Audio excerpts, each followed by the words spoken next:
네, 시청자 여러분, 재밌는 얘기를 좀 해볼까 하고 주제를 그 좀 전에 영상에서 좀 바로 이어서 하는 거거든요. 제가 옛 어머니들은 왜 장독대에 물을 떠놓고 빌었는가 뭐 이런 얘기하면서 지금 광고했잖아요. 도플갱어 나비 효과, 뭐 패럴렐 라이프, 예, 평행 이론이죠. 지금 시간엔 이걸 가지고 좀 여러분들과 신비스러운 이야기를 재밌게 풀어볼까. 근데 아까 그 어머니들은 왜 장독대에서 물 떠놓고 빌었는가에 못 드린 얘기가 있어서 지금 부연 잠깐 하고 오늘의 이야기 할게요. 어머니들이 장독대에서 빌었던 것 중에 하나가 빠졌어요. 그 의미가. 과거의 어머니들은 가슴속에 담고 있었던 한도 많았고 눈물도 많았고 뭔가 표출해야 될 것들이 많이 있었는데 사람들이 보는 데서는 뭐 이 자기 자신에 대해 이 속에 있는 것들을 꺼내놓기가 되게 어려우셨거든요. 그러다 보니까 혼자 조용히 있을 만한 공간도 필요했었던 것 같아요. 또 부엌에 앉아서 이 궁상을 떨면 좀 그렇잖아요. 그러니까 아마 달빛이 보이는 장독대가 가장 편안하고 안전한 공간이 아니었나 싶어요. 그래서 멀리 떠난 이 서방님 걱정도 하기도 하고요.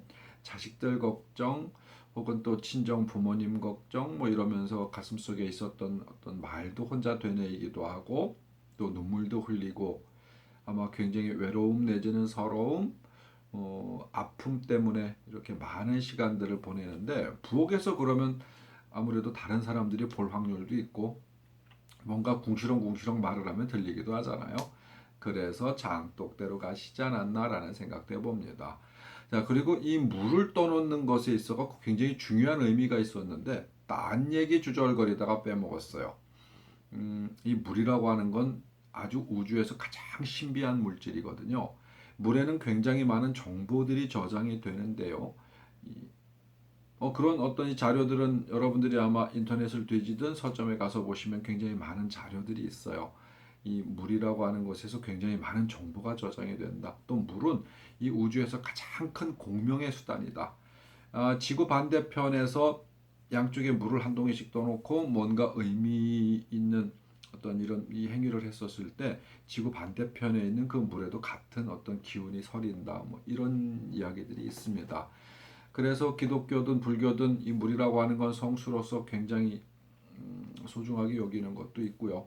또 우주에서 제일 신비한 물질이다라는 이야기도 하는데요. 지구에 우주에서 가장 많이 들어오는 게 물이에요.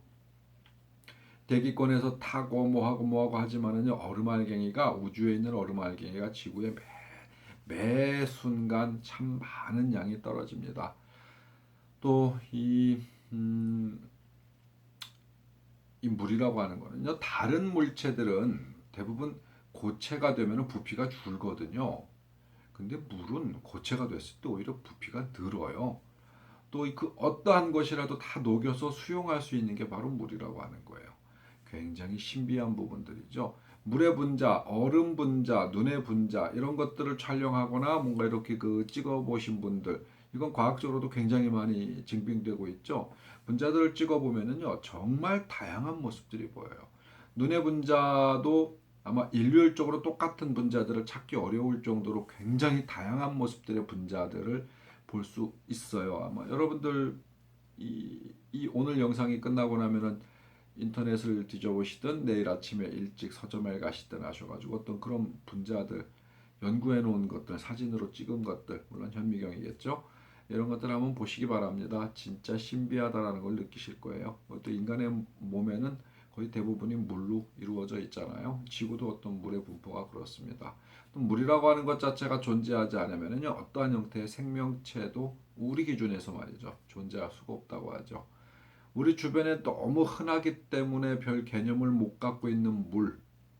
아마 인간의 건강, 생명과도 직결적인 부분들이 있을 겁니다. 물은 그만큼 신비한 존재거든요. 해서 물에 어떤 그런 특별한 기능이 담기는 거예요. 정서도 마찬가지지만 생각이나 사고, 여러분들이 기도하는 것이 물에 담깁니다. 이 영상을 보시는 분들 중에 혹시 환자라든가 어디 좋지 않은 육체적으로 정신적으로 뭔가 불편하거나 이런 분들이라면요 물에 기원하십시오. 기원하시고 그 물을 직접 드셔도 괜찮습니다. 물은 깨끗한 물 쓰셔야죠. 너무 오래 기도하셔가지고 오래 뭘 잡으려고 하시면 또 안 돼요. 물의 건강도라고 하는 것들은 신선한 데 있거든요. 그래서 고여있는 물은 썩습니다. 물이 계속 움직여야 돼요. 물은 계속 흐르고 돌고 움직여야 합니다. 그때 에너지가 축적이 돼요. 여러분들 커피 끓이거나 이렇게 차를 드실 때 물을 팔팔팔팔 끓여갖고 드시는 경우들 많죠. 하지만 진짜 차를 마시는 커피를 마시는 어떤 그런 이 방법들은요. 물을 막 끓기 전에 끄셔야 돼요. 우리 고유의 차례, 다예, 다례라고 하죠. 뭐 다도라고 하는 것 자체는 우리 표현은 아닙니다. 우리는 도보다 더 큰 예로서 표현하거든요. 차예, 다예. 이 우리 전통차를 마실 때는 물을 팔팔 끓이지 않습니다. 삼불도라고 해가지고요. 물방울이 공기방울이 물이 끓어서 이렇게 막 세 번 딱 올라올 때 불을 끈다고 그래요. 그래서 그 아직 생명력이 갖춰져 있는 팔팔 끓어서 다 죽은 물 말고요. 적당하게 이 포화된 상태에서 생명이 살아있는 물로 차 한 입을 우려내서 마셔요. 커피도 여러분 너무 팔팔 끓여서 드시지 마십시오. 물론 로스팅 해가지고 아주 끓는 물로 어떻게 해야 되는 것들도 있지만은요. 물이 3불도 뜨거운 기포방울이 딱 올라올 때 살아있는 물로 차를 마시는 게 훨씬 건강에 좋습니다. 실제 또 그런 실험들이 있는 것 같더라고요. 너무 끓여놓은 물은 산소가 그만큼 다 날아가가지고 물의 생명력이 적다 그래요. 그 상소를 풍부히 해가지고 우리가 마시는 게 차도 아마 건강에 좋지 않을까 싶습니다. 장독대와 물 얘기 이렇게 마무리할게요. 물론 더 다른 얘기들이 굉장히 많이 있습니다만은 소화가 다 안 돼요. 드려봐야. 자, 오늘 얘기하겠습니다. 도플갱어, 나비효과, 패러렐 라이프. 가장 신비로운 것이 무엇이냐 그러면 딱 집어서 말할 수가 없어요. 도플갱어도 굉장히 신비롭죠. 하지만 좀 두려워요. 도플갱어가. 무서운 얘기죠. 나비효과 마찬가지예요. 굉장히 포괄적인 부분이긴 하지만 나비효과도 영화로도 뭐 도플갱어, 나비효과, 패러렐 라이프, 뭐 기타 등등 영화로도 굉장히 많이 만들어졌어요. 자, 하나씩 한번 보죠. 도플갱어 그러면 복제 뭐 이런 의미로 많이들 알고 계시잖아요. 근데 실제 도플갱어는 복제, 그쵸? 복제죠. 복제는 복제인데 나와 똑같은 존재가 이 세상을 돌아다니고 있는 거예요. 그것도 과거도 아니고 미래도 아니고 현재 같이 움직이는 거예요. 이게 도플갱어라고 합니다. 어떤 분들의 해석에 의하면은 도플갱어는 뭐 이 영의 움직임이다, 혼의 움직임이다, 어떤 기운이 분리되었다. 물론 무엇이 다 틀리다라고 말할 수도 없고 옳다고 말할 수도 없습니다. 근데 어떤 분들은 영이 분리되어 가지고 이렇게 움직인다, 혼이 분리되어 갖고 움직인다. 틀리지도 않지만 맞지도 않습니다. 영이나 혼은 인간의 육체에서 완전히 분리가 되면요, 우리가 유체 이탈을 경험하는 것과는 좀 달라요. 유체 이탈이라고 하는 것 자체는 내 의식을 분리해 가지고 따로 이렇게 뭔가 움직이는 거거든요. 분리하는 거예요. 완전히 별개가 아니에요. 근데 그들이 설명하는 부분들을 보면 완전히 별개로 설명하거든요. 그래서 이 도플갱어를 경험한 사람들은 반드시 얼마 안 있다 죽는다라고 이야기를 해요. 영과 혼이 빠져나가 가지고 따로 움직이기 때문에 그 육체는 죽는다. 근데 그걸 올바르게 설명하지는 못해요. 영과 혼이 빠져나갔는데도 그러면 지금 남아있는 존재 자체는 의식이 아예 없어야 되거든요. 하지만 그도 그의 의식을 갖고 살아요. 어떻게 설명하는 것이 가장 편안하냐 그러면 물론 복제라는 부분들이 가장 편안한 겁니다. 그럼 복제가 어디서 일어나느냐 그럼 영하고는 관계가 없어요. 혼에 대한 복제거든요. 이 혼은 제가 과거에도 그런 이 영혼백에 대한 장황한 설명을 드리면서 혼이라고 하는 것 자체는 의식의 뭉침이다. 그리고 그가 이 세상에 태어나서 응애하고 태어나는 순간부터 지금 현재까지 살아온 모든 그의 환경과 지식과 학습과 이런 것들을 데이터화해 갖고 뭉쳐놓은 거예요. 그러니까 혼은 또 다른 나라고 볼 수도 있습니다만 혼에는 없는 것이 있죠. 영입니다.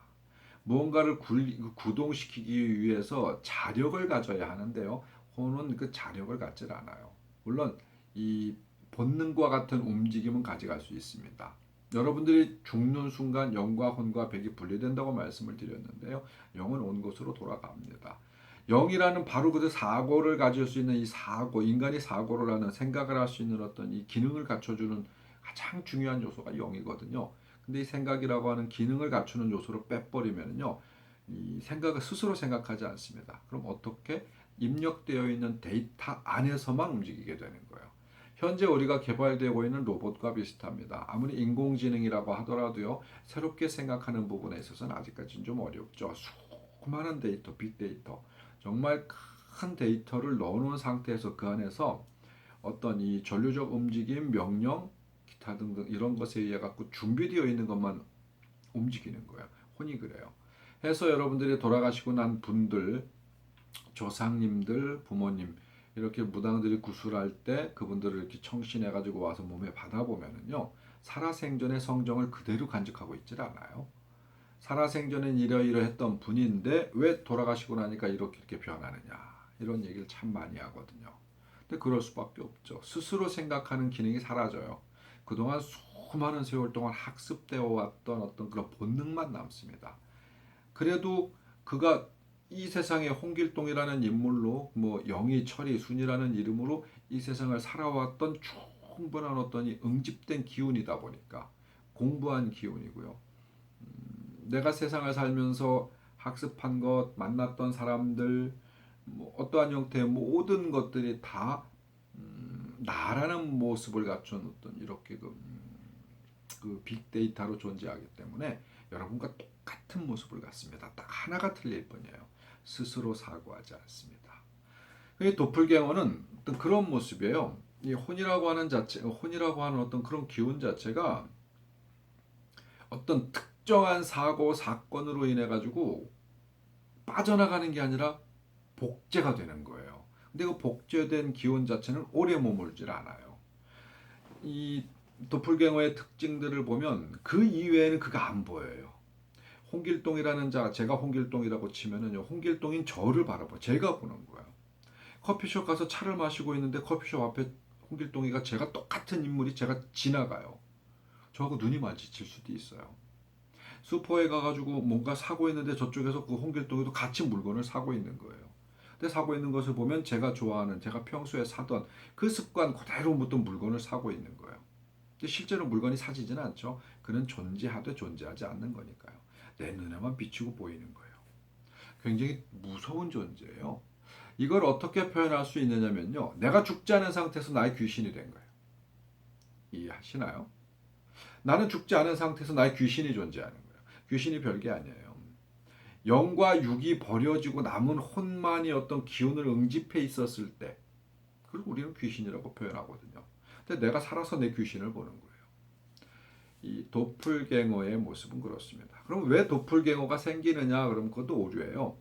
신이 이 세상에 어떤 인간들을 창조해서 또 어떤 이 우주 안에 수많은 만물들을 창조해서 놨었을 때 제가 과거의 다른 영상에 유격이라는 걸 만들었다.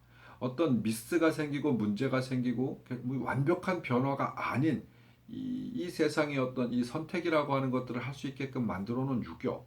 근데 유격이 있어서 완벽한 거거든요. 그렇지 않다면 모든 것들이 그냥 준비되어 있는 대로, 예비되어 있는 대로, 프로그래밍 되어 있는 대로 이 세상이 그냥 흘러가고 죽고 끝나고 말 것 같으면 이 세상은 존재할 이유가 없거든요. 며칠 전 여러분께 운명이나 팔자 사주에 대해서 이야기를 하면서도 같은 말씀을 드렸어요. 여러분들의 운명이나 팔자 사주, 여러분들의 앞날이 1도 변화할 여지가 없이 그저 준비되어 있는 대로 흐르고 그렇게 살다가 죽는다고 하면요, 우리는 이 세상에 태어나서 살아갈 이유가 없어요. 아니 어차피 그렇게 살다 죽을 건데 노력은 뭐하러 할 것이며 바꾸긴 왜 바꾸려고 그래요. 누군가가 열심히 고민해서 자기의 인생을 바꿨어. 알고 봤더니 열심히 고민하는 것도 그냥 프로그래밍 되어 있는 거고 바뀌게끔 되어 있었어. 그럼 그게 진짜 열심히 노력한 걸까요? 내가 내 의지와 관계없이 죄를 저질렀는데 벌을 받아요. 근데 그 죄는 내가 지으려고 지은 게 아니에요. 그냥 프로그램이 되어 있었어요. 나는 그렇게 살다 그렇게 죽게 되어 있었어요. 근데 죄를 받으면 안 되죠. 내가 착한 일을 해도 내 의지가 아니었어요. 그렇게 준비된 거니까. 그렇게 이 세상이 어떤 존재한다라고 하면요, 이건 뭐 말할 수도 없는 우주적 낭비예요. 그래서 유격이라는 것이 존재한다. 나의 선택이 존재한다. 내 선택이 존재하기 때문에 신은 그만한 공간을, 텀을 주었기 때문에 내가 소중한 거예요. 그리고 내 선택이 소중한 겁니다. 요번에 내가 어떻게 하느냐에 따라 다음 생에 다른 기운으로 돌아오거든요. 자, 그럼 그런 유격 가운데에 이 도플갱어가 있는 거예요.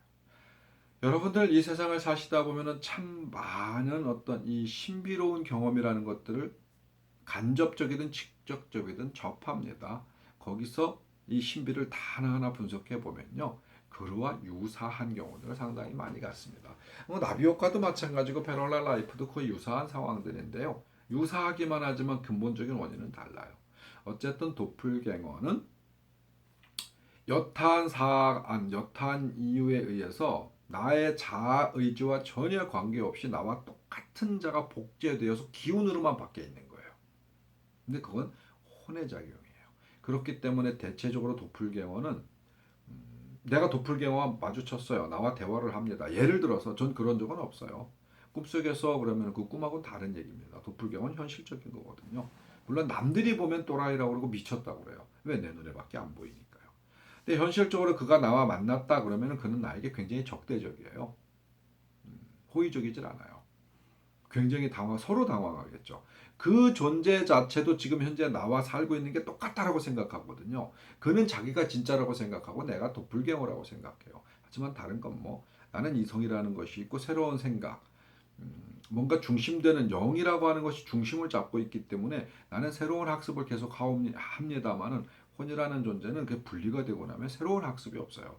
과거의 학습을 그대로 다 압습할 뿐이죠. 도플갱어가 그러한 존재예요. 그래서 오래 가지는 않습니다. 언젠가는 그 도플갱어는 바로 기운이 흩어져요.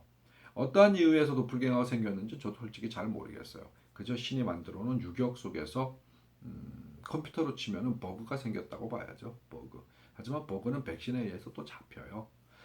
문제는 현실적인 삶에 있어서 도플갱어를 만날 일은 여러분들 없어야 해요. 있다고 하면은 정말 크나큰 문제가 일으켜지는 것도 사실인 것 같습니다. 절대 생기지 말아야 할 나의 분신이 나의 의지와 관계없이 똑같은 기운이 빠져나갔다라는 것.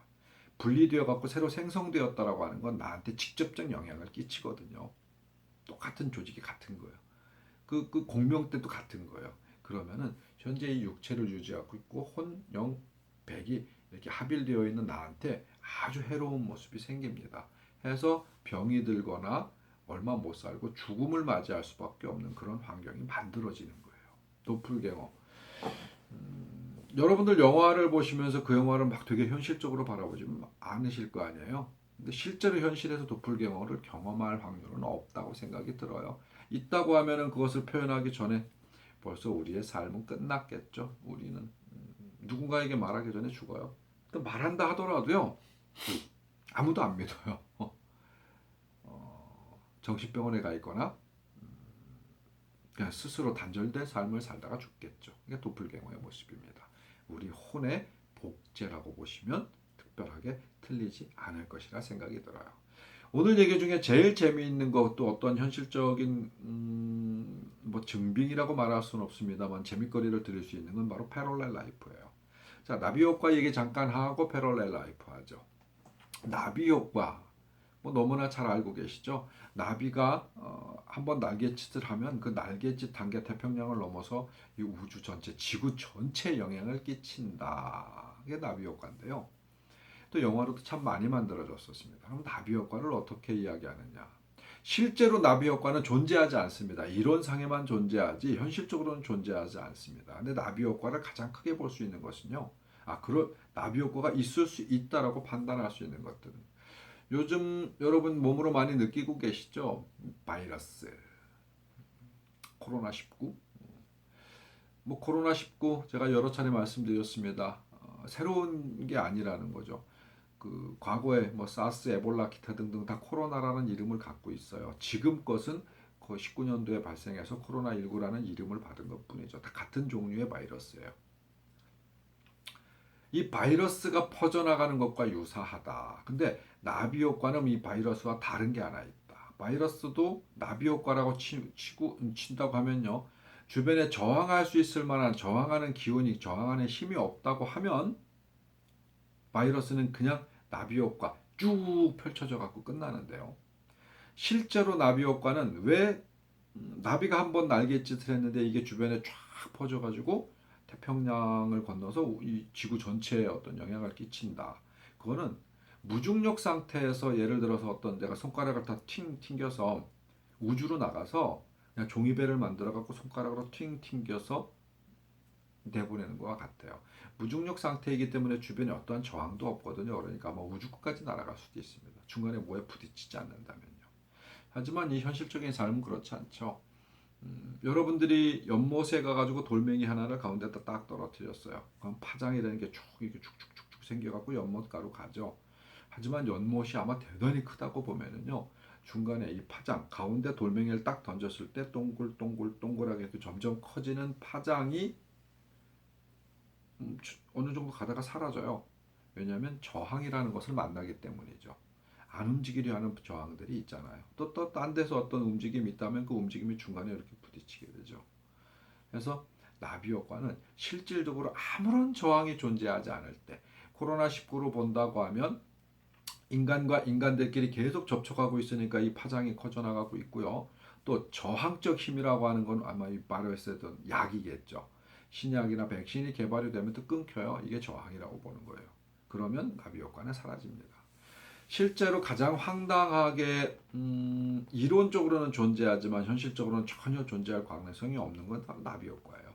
도플갱어나 패럴렐 라이프는 굉장히 의미심장하게 여러분들이 고민해 보셔야 될 부분들이 있습니다. 자, 패럴렐 라이프 오늘의 가장 중점이 될 수 있는 얘기인데요. 다 알고 계시죠? 평행이론. 어떤 자가 나를 비롯해서 어떤 자가 100년이라는 세월을 두고 똑같은 삶을 사는 거예요. 물론 똑같은 삶이라는 게 전체적인 부분에서 똑같은 삶이라는 게 아니에요. 거의 같은 그 삶과 그 삶이나 이걸 뭐 다르다라고 옷 입는 게 다르고 뭐가 다르고 뭐가 생긴 게 다르고 이런 것들은 달라요. 다르지만 삶의 패턴이 같을 때 패럴렐 라이프라고 하는 거예요. 그가 마치 뭐 100년 전에 태어났던 자가 100년 후에 태어나 가지고 이 세상에 적응하면서 똑같이 살아가고 있는 모습이거든요. 많은 분들이 패럴렐 라이프의 이 링컨과 케네디 얘기가 워낙 유명하기 때문에 알고 계실 거예요. 제가 곧 여러분들한테 좀 전해드리려고. 워낙 많아가지고 제가 그건 뭐 머릿속에 외우고 있는 거 아니거든요. 인터넷에 되게 많아요. 과거에 한 20여 년도 넘은 것 같은데 그때도 이런 자료가 있었어요. 근데 그 자료가 지금 유튜브에 보니까 아직 유튜브란다. 이 네이버에 아직 있더라고요. 그래서 여러분 제일 편한 건 읽어드리는 거예요. 그리고 스스로 고민 한번 해보시고요. 공부 좀 한번 해보세요. 패럴렐 라이프. 이 패럴렐 라이프라고 하는 것 자체를 처음 이렇게 발견해내고 그것을 어떤 문제화시켜서 이렇게 사람들한테 오픈시켰던 존재가 이 이구나치우스라는 사람이에요. 이구나치우스라는 사람인데 그의 삶 자체가 정말 100년을 두고 똑같은 삶을 이렇게 이어왔던 근거들을 자기들이 막 찾아내거든요. 그리고 몇 년 전인가? 그 뭐지?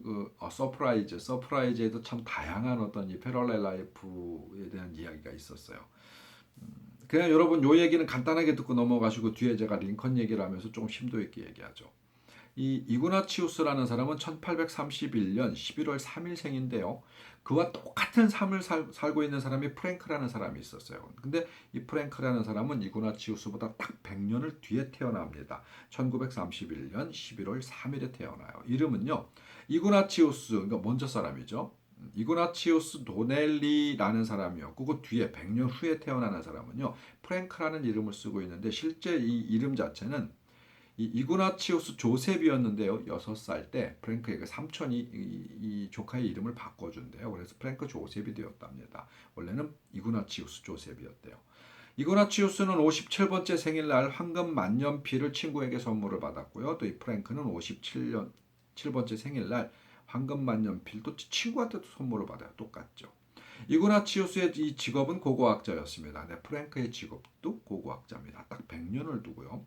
관심 분야도 같았다고 그래요. 이구나치우스는 이 아틀란티스 뭐 책도 굉장히 많이 썼다고 그래요. 근데 이 프랑크도 아틀란티스를 연구를 했다고 그래요. 주소는 살고 있었던 주소를 얘기하는 거죠. 이구나치우스는 유년 시절 어린 시절에 필라델피아의 108번가에서 살았대요. 근데 이 프랭크도 유년 시절에 일리노이의 108번가에서 살았답니다. 유년 시절의 특징도 있어요. 이그나치우스는 유년 시절에 고대 문자가 새겨진 목걸이를 숲속 나무 밑에 이렇게 묻었대요. 자기가. 근데 프랭크도 유년 시절에 고대 문자가 새겨진 목걸이를 숲속 나무 밑에 같이 묻었답니다. 100년의 시간을 두고요. 죽음도 더 희한하죠. 이그나치우스는 1901년 1월 1일에 죽었고요. 요 조사할 때까지만 해도 프랭크는 살아 있었대요. 그러니까 아마 2000년 1월 1일. 그러니까 이 조사는 굉장히 오래된 거예요. 그 뒤에는 그게 안 나왔어요.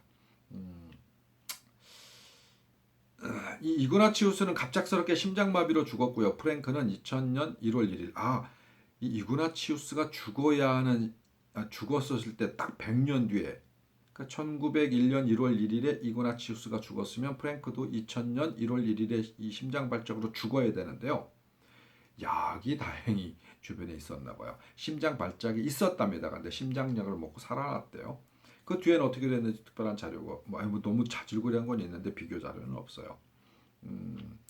여러분이 이제 아주 흔하게 알고 있는 링컨 얘기하죠. 저도 처음에 그 얘기를 20대 때인가 들었던 것 같아요. 그러고 정확하게 이렇게 책으로 이렇게 확인했던 거는 30대 때 제가 한번 훑어봤던 것 같은데 링컨과 케네디 얘기는 너무 많은 얘기들이 있어요. 물론 그중 몇몇 가지는 다른 사람들이 그건 가짜다, 진짜다 뭐 이렇게 얘기를 하는데요. 큰 테두리는 사실 뭐 어떻게 거짓말할 수 없기 때문에 패럴렐 라이프의 가장 진정한 어떤 이 모델이 된다고 생각이 들어요. 링컨이 머리에 총 맞고 죽었죠. 근데 케네디 대통령도 머리에 총을 맞고 죽었습니다. 근데 더 희한한 게 있죠. 이 사망 장소가요. 링컨은 포드 공장에서 죽었어요. 근데 케네디는 포드에서 만든 자동차 안에서 죽었어요. 물론 포드라는 것 그거까지는 그냥 뭐 억측 내지는 유사한 어떤 미로크로 얘기할 수도 있는데요. 두 뒤부터 가면 갈수록 달라지죠. 암살범을 체포하는데요. 링컨은 링컨 이 부스 죽인 놈이 부스인가 봐요. 이 부스는 극장에서 암살을 하고 창고로 도망을 갔어요. 근데 케네디는 죽인 놈이 오스왈드예요. 얘는 창고에서 암살을 하고 극장으로 도망갔어요. 그러다가 둘 다 체포가 됐어요. 하나는 극장에서 암살을 하고 창고로 도망가다 죽고요. 잡혔고요. 하나는 창고에서 죽이고 극장으로 도망가다가 체포가 돼요. 링컨과 케네디의 더 황당한 것들이 있죠. 이건 뭐 빼도 박도 못하는 거예요. 링컨의 이 부통령, 링컨이 대통령일 당시에 부통령이 이름이 존스였어요. 근데 케네디 대통령도 부통령 이름이 존스였어요. 신기하죠. 자, 고원들을 보면요. 링컨과 케네디는 같은 일을 했어요. 이 흑인들을 위한 어떤 그러한 이 정책을 펼쳐했었죠. 그게 가장 큰 거고요. 그 의원 당선 시에는 대통령 말고요. 의원 당선이 초선 당선될 때 링컨은 1846년이었어요. 근데 케네디는 딱 100년 차이죠. 1946년이에요. 오, 신기하죠. 자, 대통령 당선은요. 링컨은 1860년에 대통령이 됩니다. 근데 케네디는요. 1960년에 돼요. 딱 100년 차이죠. 사망 요일, 링컨은 금요일이고요. 케네디도 금요일입니다. 그러니까 암살자, 이것도 참 신기해요. 처음에는 암살자를 확인을 못했어요. 둘 다 뒤통수에 총을 맞아갖고요. 근데 암살 당시에 부인의 위치가 둘 다 같았었대요. 링컨도 부인이 바로 옆에 있었고요. 케네디도 부인이 바로 옆에 있었고요. 근데 아까 제가 그 이 부통령 얘기했잖아요.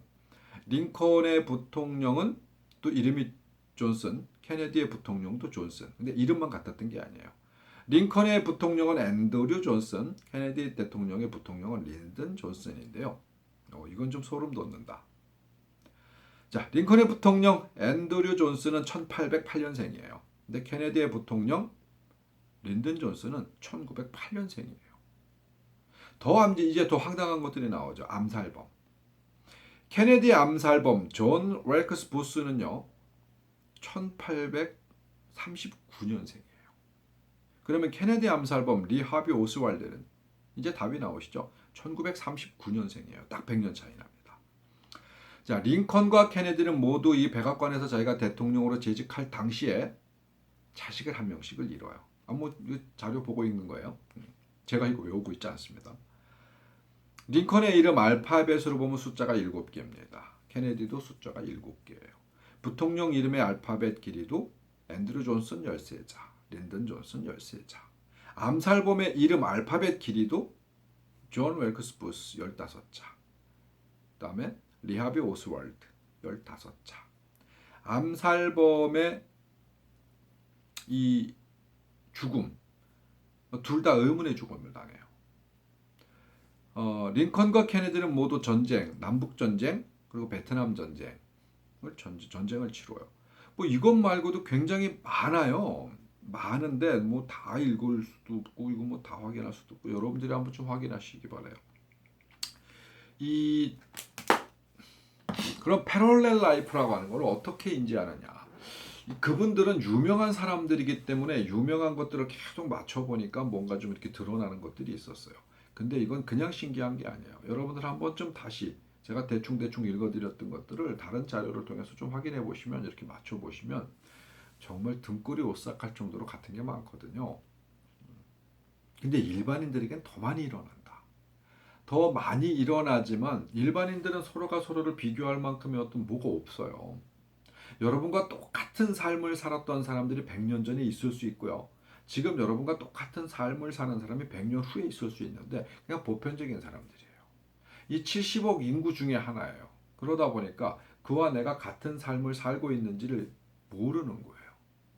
여러분이 지금 예를 들어서 서울시 영등포구 뭐 주소는 모르겠지만 예를 들어서 진짜 18번지에 살고 있다. 그럼 이 세상 어딘가에 무슨 어디에 18번지에 살고 있는데 여러분과 이름이 똑같은 사람이 있을 수 있어요. 물론 한국 사람이라서 한국적 이름이 같은 게 아니라 외국 사람임에도 불구하고 그 이름이 주는 의미를 같은 이름으로 갖고 있는 사람이 있을 수 있고요. 그의 삶이 같을 수 있어요. 지금 이 영상을 보시는 분들 중에 어떤 분이 만일 세무사다. 그러면 31살에 세무사가 됐어. 어디서 다른 데 살고 있는 100년 전 인물이든 앞으로 100년 후 인물이든 31살에 세무사가 될 수 있어요.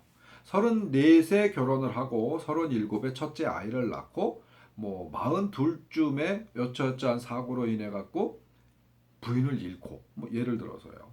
뭐 그리고 뭐한 52쯤에 뭐 아버지가 돌아가시고 뭐 이런 것들이 완전히 이렇게 같을 수 있는 삶을 사는 사람들이 있는 거예요. 자, 그럼 문제는 거죠. 어떻게 그럴 수 있느냐? 왜? 무당으로서 어떤 그런 것들을 설명하려 하면은요. 이런 말씀은 드릴 수 있을 것 같아요. 첫 번째는 구리쇠 공명. 구리쇠는 여러분 초등학교 다닐 때 구리쇠 다들 실험해 보셨죠? 이쪽에 구리쇠, 이쪽에 구리쇠를 갖다 놓고 손에 들고 있으면 칠 수가 없구나. 어쨌든 책상에 구리쇠를 놓고 똑같은 사이즈의 똑같은 어떤 이 주파수 대를 소리를 내는 구리쇠, 그러니까 음이죠. 도레미파 솔라시도 음이 같은 구리쇠 두 개를 놓고 한쪽 걸 땡 때리면은 얘는 치지 않았어도 얘를 땡 때리면 얘가 옆에서 웅 울리면 얘도 같이 웅 하고 나중에 같이 울린다. 그 소리가 같이 난다. 이게 주파수 공명이라고 하는 거잖아요. 그러니까 구리쇠 공명. 그러니까 그 공명진자가 같은 자가 있을 수 있다. 어떻게? 우리 소위 이야기하는 우리 사주라고 하는 것들을 얘기하잖아요. 여러분 사주 지난번에도 며칠 전에도 제가 사주의 허화실 그거 아주 과거구나. 이 사주에 대해서 아주 낱낱이 말씀드린 적이 있어요. 그리고 며칠 전에는 그 되도 않게 사주가 헛소리하지 말라고 야단쳤구나. 완벽하게 사주가 같은 자가 이 세상에 존재할 수 있다. 100년 주기로 나온다라는 건 뭐 저도 왜 그러는지 사실 잘 모르겠어요. 근데 100년 주기가 아닐 수도 있어요. 패럴렐 라이프는. 100년 주기마다 나올 수도 있고요. 왜 100년이라는 어떤 이 해년 수가 잡혔는지도 우주적 철학이거든요. 우리는 1과 10, 10과 100, 99, 81 어떤 여기에 몇몇 가지 어떤 아주 특수한 숫자적 체계의 기호학을 우리는 몸소 체험하고 있어요. 그 얘기까지 하면 너무 길고요. 이 공명이 같은 자가 이 세상에 있을 수 있는 이유 자체는요. 사주가 같기 때문이에요. 물론 사주라는 걸 아까 지금 내가 말씀드렸던 70억 분의 1을 얘기하는 게 아니에요. 사주는 너무나 뻔한 통계 철학 속에 생년, 월, 일 네 가지만 갖고 보거든요. 아니지. 생년, 월, 일, 시. 근데 그것만 보기에는 우리 사주 철학하고는 좀 달라요. 시 이외에 다른 어떤 아주 면밀한 분석이 있어줘야 되는데 우리는 12시즌을 시라고 보기 때문에 12시즌은 별로 2시간씩이거든요. 자축, 인묘, 진사, 오미, 신유, 술해 12개인데 24시간을 표현을 못 하잖아요. 그러다 보니까 2 곱하기 해서 그러니까 2시간씩 한 시즌이라고 봐요. 그럼 그 2시간은 엄청난 그 안에 많은 자들이 태어나고 죽고 태어나고 죽고 하거든요. 매분 매 초마다 사람들이 태어나니까요. 그러니까 우리 이 사주 네 가지만 가지고 정확하게 뭔가를 예측하기는 좀 어려운 부분이 있어요. 근데 어떤 존재는 별의 위치와 어떤 나의 어떤 내 기운, 이 우주적 기운을 아주 똑같이 받는 존재가 태어날 수 있다. 태어나는 시간은 그냥 이 2시간 안에 같이 맞물리는 게 아니라 정확한 그 시간. 우리가 세계에서 가장 정확한 시계를 어떻게 따지냐면은 그냥 멈춰 있는 시계라고 농담 삼아 많이 하죠. 우리가 그냥 이렇게 디지털 시계 말고요. 아날로그 시계가 있으면 이렇게 바늘이 있잖아요. 근데 바늘이 있는 시계가 배터리가 다 돼가지고 그냥 멈췄어. 그럼 멈췄으면 그 시간이 어떻게 정확할 수 있느냐? 물론 뭐 우스갯소리일 수도 있습니다만 이 시계는 하루에 두 번은 우주에서 가장 정확한 시간을 나타낸다. 하루에 두 번은 멈춰 있기 때문에 움직이지 않기 때문에 그 이외에 그 어떠한 시간이라 하더라도 우주적 어떤 이 논리, 우주적 환경을 봤었을 때는요 아무리 정확하다라고 이야기하는 시간도요 완벽하게 정확하지는 않습니다. 근데 인간이 태어날 때 그 해년 그 월일시 따졌을 때 아주 똑같은 시간에 정말 0.00001초도 다르지 않게 태어나는 자가 있다. 근데 그 태어난 자가 사주 철학에서 이야기하는 천운지복을 똑같이 갖고 태어난다. 예를 들어서 어떤 아이가 물감 갖고 장난을 치는 게 평생의 어떤 이 삶을 사는 건데요. 무지개 속에 숨어있는 수많은 색깔 중에 우리는 무지개가 7색깔이라고 생각하고 살지만 그건 정말 잘못되어 있는 어떤 이 고정관념, 편견 속에 사는 거예요. 무지개는 7색이 아닙니다. 그것도 어떤 기독교적 관점이 서양 철학을 지배하면서 7색이라는 것이 생겼죠. 그전에는 3색, 5색, 7색, 9색 뭐 수많은 색깔로 이렇게 인지를 했었던 세월이 있어요. 한국에서는 5색으로 우리 이 조상들은 5색으로 무지개를 그렇게 잡았어요. 그래서 우리는 오색 찰나는이라는 말들을 많이 썼습니다. 과거에 오색 찰나는 오색이라는 건 5가지 색깔. 그 5가지 색깔은 오방색 우리 무송이들이 오방색을 이야기하죠. 오방색은 다 무지개에서 나온 겁니다. 무지개는 은하수를 가기 위한 달이라고 생각했기 때문에 거기까지 가면 안 되지. 너무 길죠. 여하튼 색깔이라고 치면은요 이 수백 가지의 색깔을 꺼내서 막 손장난을 친 거예요. 도화지에다가 수백 가지의 색깔을. 근데 어느 날 어느 순간 누군가가 어떤 어린아이가 이 인생이라는 걸 살면서 똑같은 수백 가지의 색깔을 꺼내서 똑같은 손장난을 친 거예요. 그럴 확률이 있을까요? 없다라고 생각하시면 그것도 오류입니다. 이 우주에서는 안 일어나는 게 없거든요.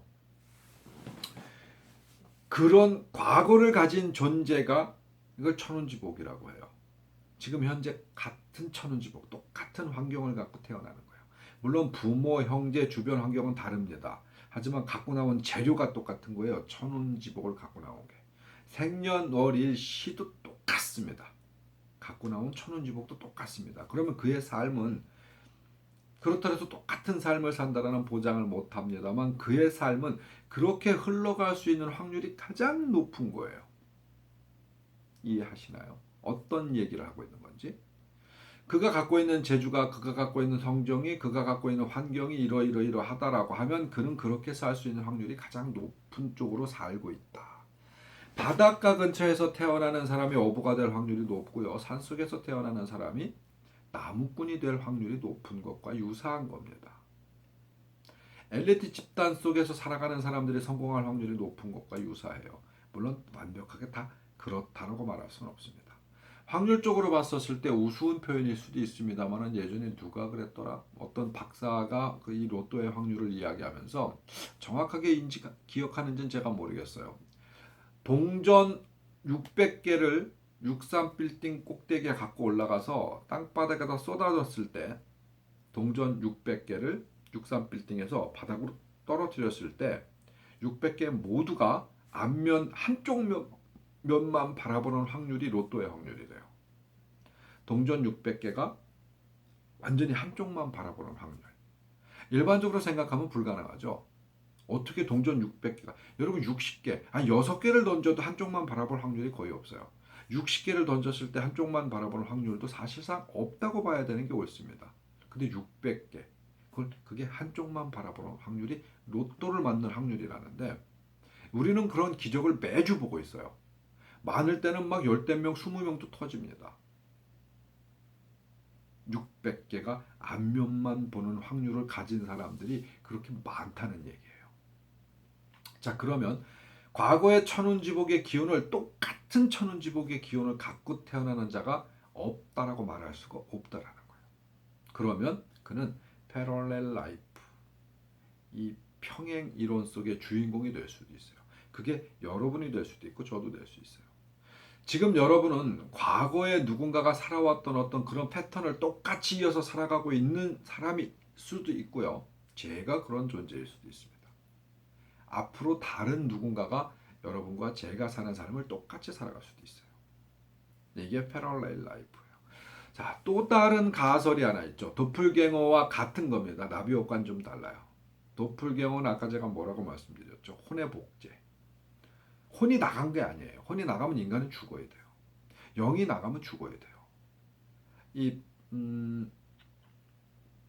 유체이탈과는 달라요. 유체이탈은 내가 직접 몸을 빠져나가서 내 몸을 보는 것이고 세상을 보는 것이죠. 이 도플갱어는 나와 똑같은 존재가 이 세상에서 나를 보는 거라고 그랬잖아요. 그럼 패럴렐 라이프와 도플갱어의 이 아까 드렸던 설명과 조금 다를 수 있는 부분을 말씀드린다면요. 아까 신의 유격을 말씀드렸잖아요. 그 유격에서 옵니다. 우리는 이 세상에 어떤 차원이라는 얘기를 참 많이 합니다. 우리는 3차원, 3차원, 3차원. 좀 이상하거나 특이한 친구를 보면 4차원, 더 황당한 친구를 5차원, 6차원, 놀림 삼아서도 많이 얘기하죠. 차원이라고 하는 걸 우리는 인간적 개념에서 1차원은 직선, 뭐 2차원은 뭐 곡선, 3차원은 뭐 이게 위아래 해가지고 직선과 곡선과 위아래가 공겠고 공간이라는 게 생겨서 지금이 3차원이다라고 이렇게 인식하고 있거든요.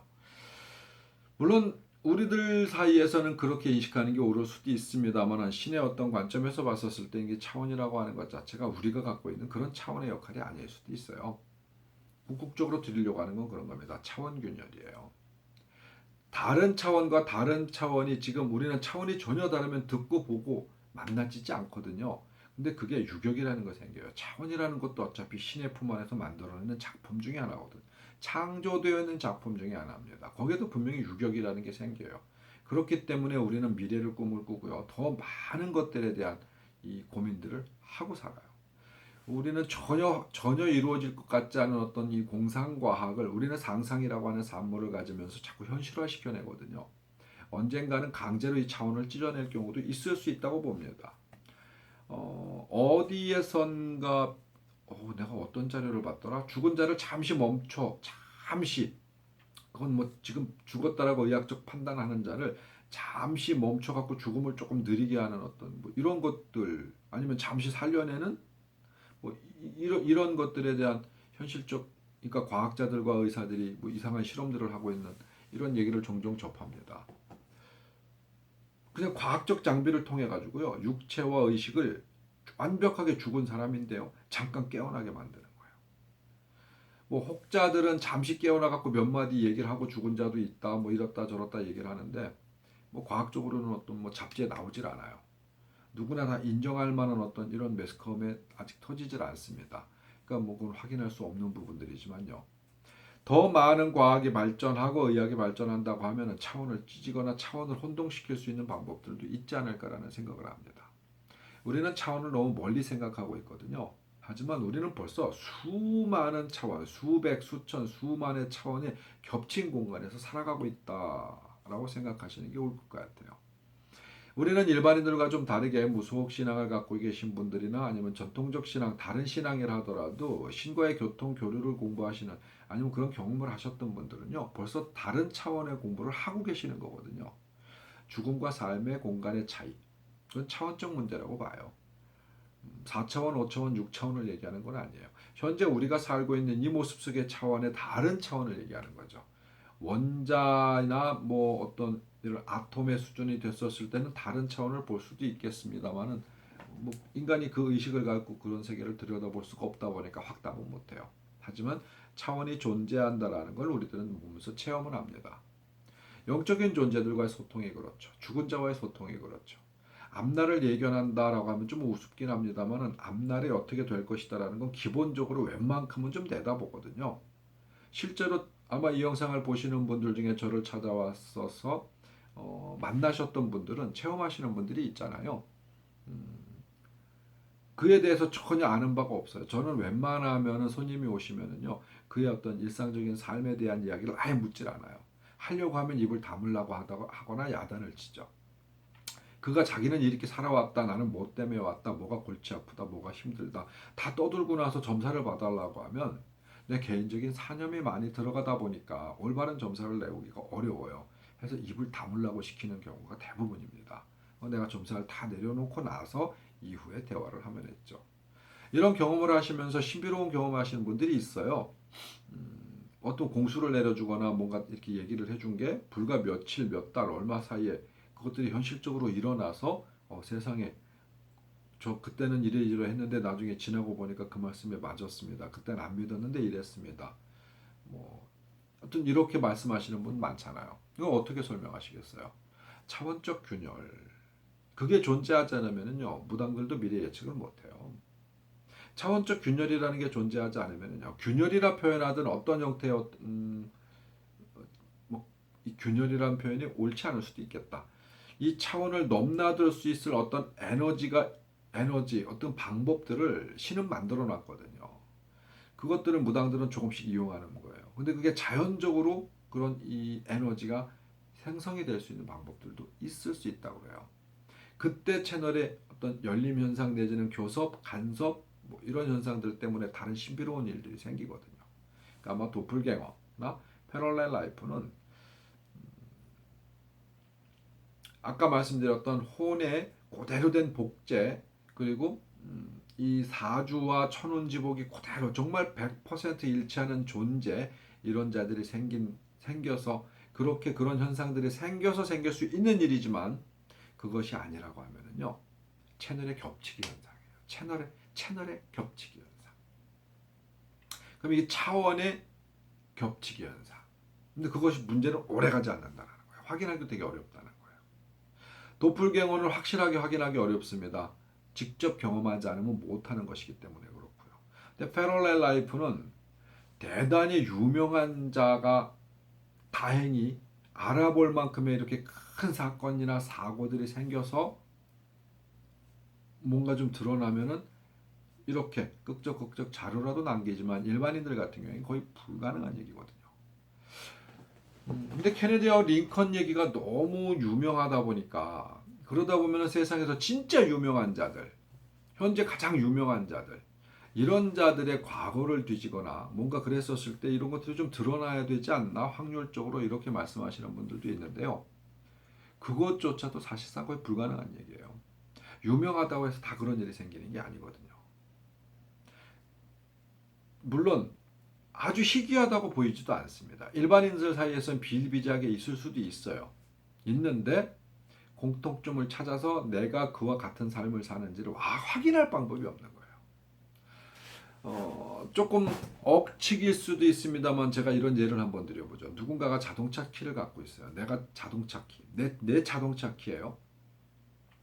어디 가서 일을 충분히 보고 이런저런 뭐 하다가 다시 차로 돌아가는데 뭐 그냥 내 차가 거기 세워져 있었으니까 우연히 내 차 있는 데를 가다가 내가 차 있는 위치를 살짝 착각을 했어요. 왜냐면 가다 보니까 내 차랑 똑같이 생겨가지고 내 차인 줄 알고 아무 생각 없이 갖고 키를 딱 돌렸는데 열리는 거예요. 키는요 어떤 회사에서 자동차를 만들 때 각기 전혀 다른 키를 만드는 게 아니에요. 뭐 몇백 대인가 몇천 대인가 뭐 이렇게 중에 같은 키가 있어요. 참 그렇게 만들어지더라고요. 수십만 대, 수백만 대를 만드는데 그 키를 아주 전체가 틀리게 만들 수 있는 방법이 없다 그래요. 근데 어쨌든 우연치 않게 내가 내 차랑 비슷하게 생겨가지고 가고 돌렸는데 열리는 거예요.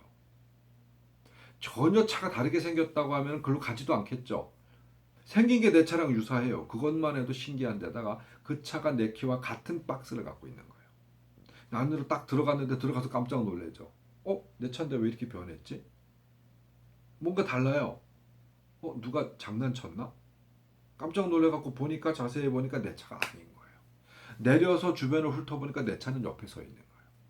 혹시 이런 경험 해보신 적이 있나요? 저는 우습게도 이런 경험을 해본 적이 있어요. 저는 제가 이 경험을 해봤어요. 저랑 제가 지금 말씀드린 것과 같은 경험을 했어요. 요즘은 디지털 키들 다 갖고 있잖아요. 그러니까 스마트 키라고 하죠. 이제 제가 스마트 키를 경험했다는 게 아니에요. 저는 그냥 이렇게 손으로 돌리는 키. 한 20년도 넘어, 한 30년 가까이 되는 것 같아요. 30년은 안 되는구나. 제가 한 20몇 년 전에 그런 경험을 했어요. 근데 스마트 키가 예를 들어서 여러분이 어디 쇼핑을 하고 일 다 보고 다시 이제 그 주차장을 가는데 내 차에 가기 전에 내가 어느 차 옆을 지나가는데 이 스마트 키 때문에 그 차가 반응을 해요. 예를 들어서. 그러면 같은 시스템이 장착이 되어 있는 뭐 그런 차를 만난 거잖아요. 근데 우리 인간도 그런 유사성을 가질 수가 있다. 그 유사성. 그것은 바로 신의 이 유격이 빚어낸 신비로움이기도 하고요. 메커니즘이기도 하다. 우리가 아직까지 다 밝혀내지 못했다 보니까 의학적, 과학적 어떠한 형태로도 밝혀내지 못했다 보니까 미신 내지는 그런 게 어딨어 흥미거리, 재미거리로 치부되는 경우들이 너무 많다 이 세상에는. 밝혀지면 이해할 수 있는 날이 올 수도 있습니다. 그러니까 도플갱어나 나비효과나 패럴렐 라이프는 그냥 우스갯소리로 인간의 상상 속에서 만들어낸 것은 아니에요. 나비효과는 불행히도 노트 속에서만큼만 어떤 가치를 갖고요. 현실적으로는 불가능합니다. 어떤 형태로든 나비효과는 어려워요. 기호는 좀 다르겠지만 말이죠. 도플갱어 개인의 어떤 경험이다 보니까 남들에게 어떻게 확실하게 설명해 주기가 굉장히 어렵죠. 설명을 해주려 하는 자가 있을 수는 있습니다만은 인간들이 보편적으로 받아들이질 않아요. 그들은 대부분 정신병원에서 굉장히 혼자 고통받다가 죽는 경우가 많고요. 아니면 혼자 어디 짱 박혀갖고 두려움 속에 공포 속에 살다가 그냥 생을 마감하는 경우도 있습니다. 또 그런 것들을 도플갱어 우리 비니 환자들 많잖아요. 비니 환자 중에 나는 이 도플갱어와 똑같은 행동을 하는 자들이 있어요. 근데 아무도 안 믿잖아요.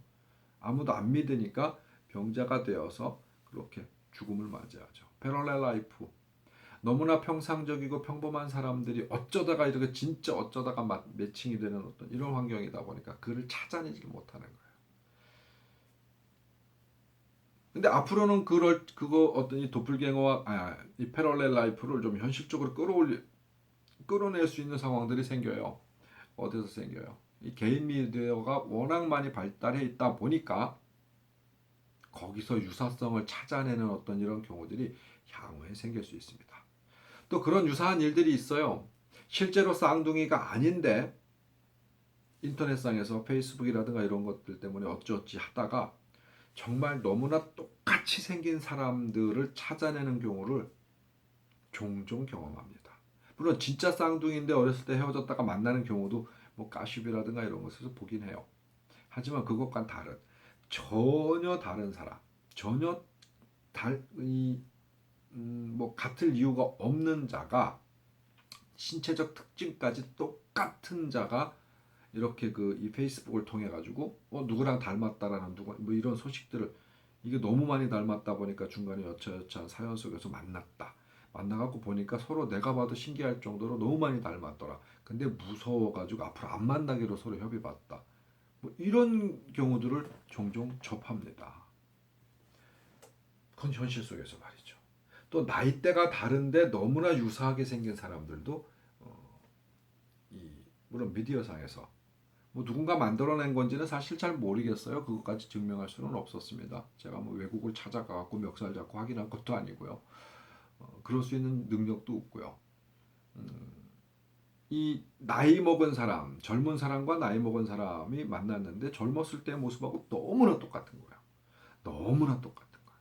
그래서 그들끼리도 너무 놀래고 황당했다. 이런 이야기들은 종종 접합니다. 하지만 진짜 개인 미디어가 앞으로 더 발전하면 발전할수록 또 자기의 삶 자체를 온라인 속에다 많이 심어 놓거든요. 그냥 온라인 속에 또 다른 나의 캐릭터가 있는 거예요. 그의 정보 클릭만 하면 들어가서 어렸을 때부터 어떻게 태어나서 무엇을 하고 어떻게 살았는지 사진서부터 수많은 것들을 내 개인적인 이 정보를 인터넷에 남겨놓다 보니까 아 이렇게 이 사람 100일 땐 이랬구나. 초등학교 이랬구나. 중학교 이랬구나. 고등학교 이랬구나. 대학 이랬구나. 현실적인 삶이 이렇구나. 아 결혼은 이렇게 했구나. 저렇게 했구나. 그를 들여다볼 수 있는 시스템들이 굉장히 많이 생겨요.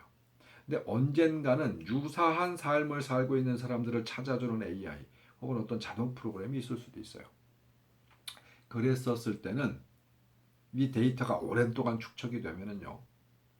수많은 패럴렐 라이프 정말 소름 돋을 정도로 그 똑같은 삶을 시대를 달리하지만은 아니면 공통된 시대에 살고 있지만은 그런 패럴렐 라이프 평행 이론처럼 살고 있는 사람들을 찾아내거나 만들어서 데이터화할 수 있는 시대가 올 수도 있습니다.